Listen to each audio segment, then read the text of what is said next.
So welcome back to the channel, everybody. This is John with SwingFit. If this is your first time or if you're just passing through, please do yourself a favor. Consider hitting that subscribe button because I surely would hate for you to miss out on any of the golfing content that we're sharing with the rest of the golfing community. Because our #1 goal for this year is just to reach as many golfers as we possibly can, and we feel and believe that this platform is the best way to do so. So if you're ever curious and wanted to learn more about the club fitting process or how clubs are actually built and assembled to help someone achieve a desired shot outcome, then I can promise you, you are in the right location. And just like in today's video, where we're going to talk about one part of the club building process that I believe is the most overlooked component in the final build. And really, it's something that's so critical that we've added an extra step at the end of every single fitting session just to make sure we do not leave this stone unturned. And of course, I'm talking about these babies right here, the golf grips. I mean, for something that is your one true connection to the golf club, I'm really surprised that there's not more videos or content and information on how to pick and choose the correct golf grip. So if you was ever curious of how a golf grip could potentially change your desired shot outcome, how often you should swap out your grips, and why would you choose one size or one grip over the other, then today is a great video. So let's jump in and find out what some of these tips are.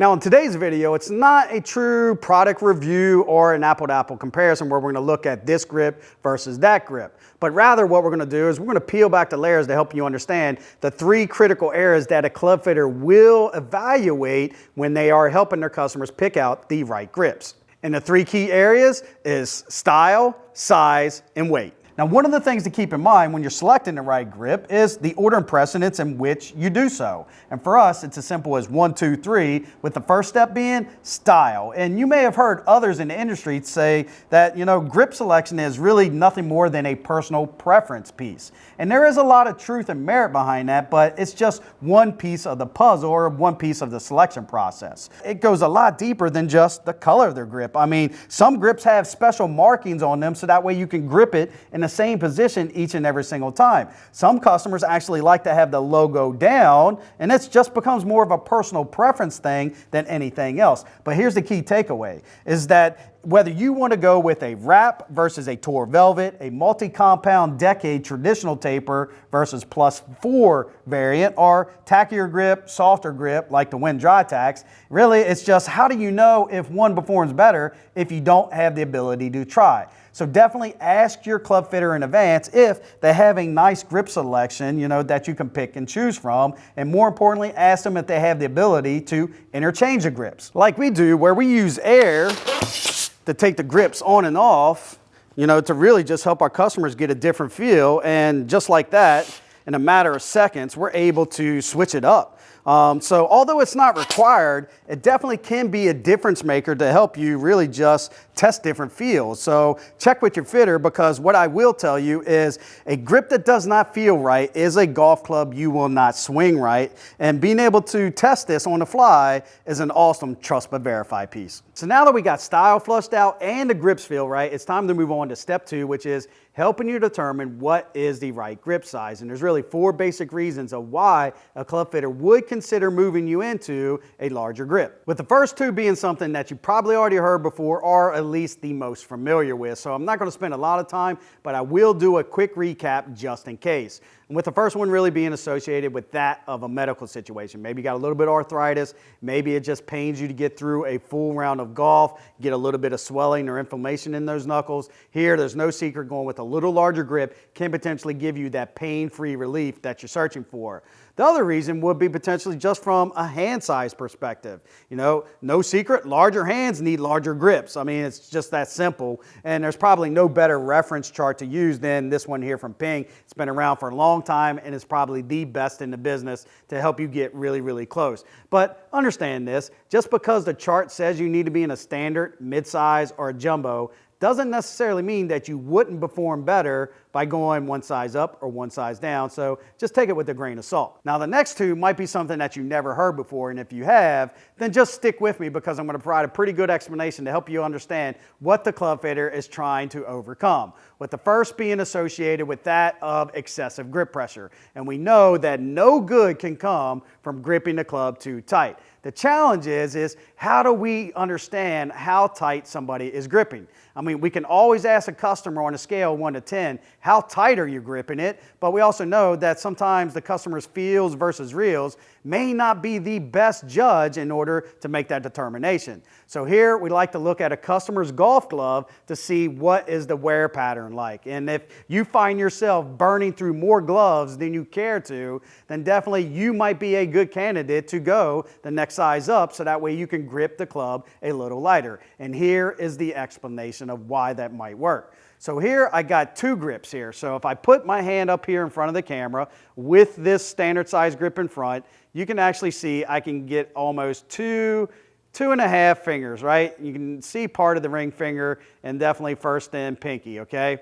And then when I do the same test with a jumbo size grip, okay, and I put that in front of my hand and I take it out, literally, you can see first finger, pinky finger, but really ring finger is completely covered up with the grip. And this just means that there's more surface area coming in contact with the palm of the hand that would allow you to grip it a little lighter. And usually when you grip it tighter, it's just because it's too small of a grip. Now the last benefit of going to a larger grip is to help a customer overcome that left side miss. I'm talking about excessive face closure now, okay? So a face to path relationship that's pointed well more left than what we want, and everything's just snap hook or just missing well to the left. Here, going a little larger grip can actually mitigate some of that face closure by making it point less to the left. And to help illustrate this, I got two golf clubs here. One with a standard size grip, one with a jumbo size grip. I'm going to actually show you what happens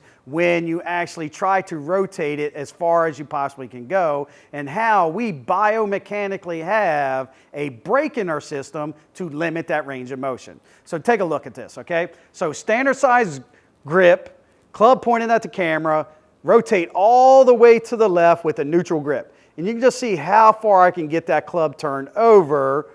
And that's almost what, say 25, 28, maybe 30 degrees of rotation.